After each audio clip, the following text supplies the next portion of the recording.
Good morning. Through some revelation of information received, I have a different perspective on how to see things now. And I want to run them by you as a point of just trying to make you think a little. I want to see if this perspective will bounce off of you and come back with a aha moment. That's what I'm hoping for. All right. There's a sense of using something as a repurposing. And I can show you that through the translation of a word and the meaning of a word, I found something really interesting. That by the translator trying to give the understanding of how a word meant one thing way back when, and then it turned into being a derogatory thing now. And I'm going to show you what I'm talking about. The word bitch. This word being spoken to a female is derogatory. However, because women don't want to be looked down upon and talked down to, women have used the word bitch as an empowering word, and now they're using it to show their oneness instead of their crudeness, or instead of us showing our rudeness to them. Now it's a power statement for them. More or less in the lines of changing your mind about how things affect you. And when you recognize how something that is being spoken or said or seen or heard, most of it's heard, when you hear something and it picks at you and points at you and hurts you, then try to find a way. First off, look at the energy of how that energy, that word, whatever that word brought to you, of how that energy affected you, how you can see that energy. Not just the effect, but the energy. And when you start recognizing that the energy of that could be used to serve you simply by you changing your mind about it, loving it, giving it a purpose. And this is what I'm talking about. Let me see if I can give you an example. I heard this story. I don't know where I heard it from, but I heard this story and it makes sense. This god went into a store, wanted to buy a demon. And the owner of the store looked at their god and he said, hold on a minute. Do you have a purpose for this demon? And he says, I have many purposes for this demon. And he says, why do you ask? And he says, well, unless you keep this demon busy, when he gets idle, he will drain your energy and eventually will overtake you and get bigger and bigger and bigger. And the guy says, well, I have plenty of purpose for him. I have plenty for him to do. So the guy gives him a demon. He takes the demon home. Once he gets the demon home, he gives it this list of things to do. Because the demon has powers, lickety split, he's done. And he starts draining the energy of this owner. The owner gets frantic. Oh, wait a minute, I got to give him something else to do. And he gives him another something else to do. Boom, he's done, draining energy. Boom, he's done, draining energy. So the owner rushes back to the store, try to find the owner of the store to find out how to keep this demon from draining him dry. And the owner of the store says, give him a purpose. He says, I don't understand. He said, he's draining me. I can't give him enough to do. He says, give him a purpose. And he says, I don't understand. He plucked out a hair out of his head and he ran it through his fingers and curled it.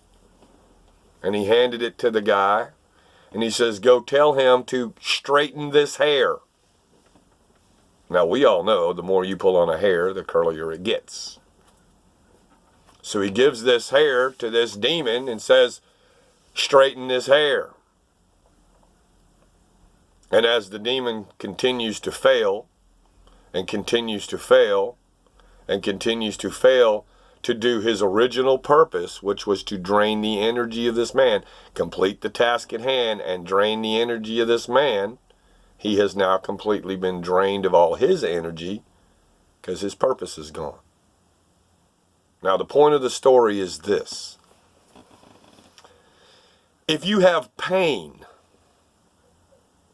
and you're awake to understanding what I'm fixing to say, and if you're not, maybe you need to look into why you're not understanding what I'm fixing to say. But you can take the pain and purpose it as a reminder,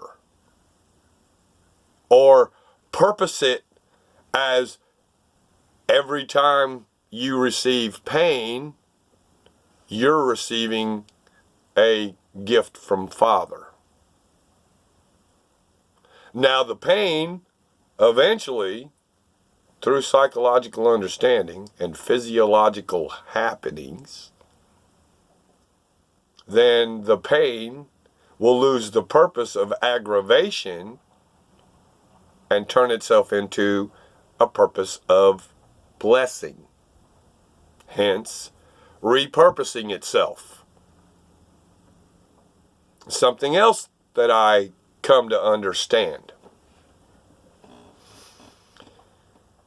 We create by how we think. Our worlds, individual worlds, my world is created by how my mind works. If I create fear in my mind, fear is created in my world. Okay. We're dimensional beings, and I have to believe my higher self is reading my signal. So, if I'm reading pain and aggravation in my mind, I just created pain and aggravation in my world. If I create love and understanding and prosperity for all, did I just create that? Yes, same thing. What I think is created by in my world. And it's created in the future. They have to hear my thoughts and work the process to make it happen. So basically, here you go. Listen to this. This is interesting. If I'm correct in this analysis, and I know I am, I have proof, constant proof, then we can create a better tomorrow simply by thinking of it. Really? It's that simple? We create our reality by what we think. I want to create a perfect reality. I want to create a reality where every one of you out there feels the perfect unconditional love of the Father every day. Absolutely. I want to create a world where the waters are pure and crystal clear and drinkable and they taste good. I want to create a world where the air is breathable. When you go outside, it's so wonderful to feel the cleanness of the air. And I want to create a world where the animals and the trees and the insects and the fish, all the animals, can speak to us. And we can speak to them. I want to create a world that everyone out there has everything they need. Always. Never wanting. No need for prayer. It's already there. Create a world where there's no more crying. There's no more pain, suffering. I can create this in my mind, and if the world is going to be my creation, then let me think it. You think it. Help me create a better world by you thinking similar thoughts. Must be for the highest good of everyone, including you. This is what the Father wants. This is how the Father wants His children to use their creative mind. Don't create havoc. Don't create self-indulgent things unless you plan on giving them to somebody else. Love your neighbor. Love yourself. Well, loving myself means I want to put myself in a better place. I want a world where I don't have to fear anything or anyone. I want a world that my brothers and sisters are all dwelling in wonderment. You can think the same way. Please do. I pray you do. If this is true, this is miraculous. I know it's true. And if you're listening to my voice and you've continued through this video to now,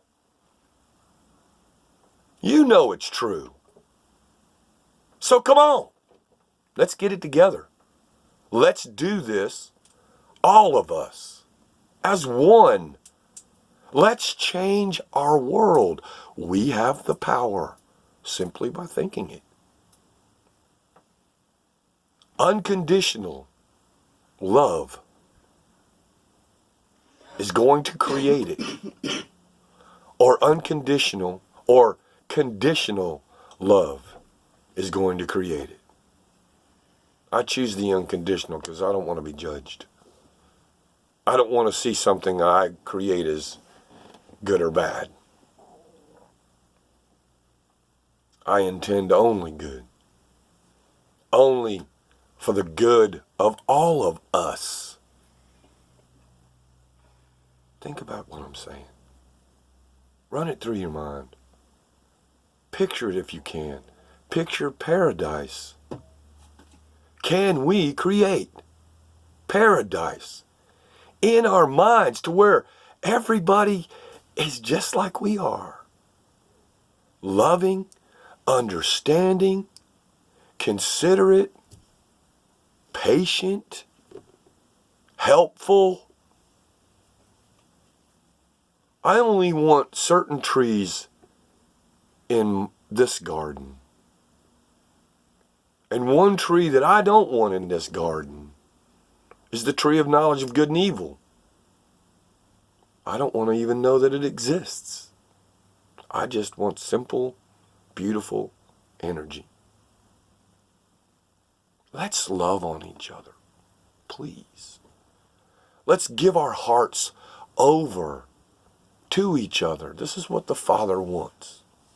He wants us to care for each other, to see that we have needs, to see the guy on the side of the road, to see that hungry family sleeping in a car. They're everywhere.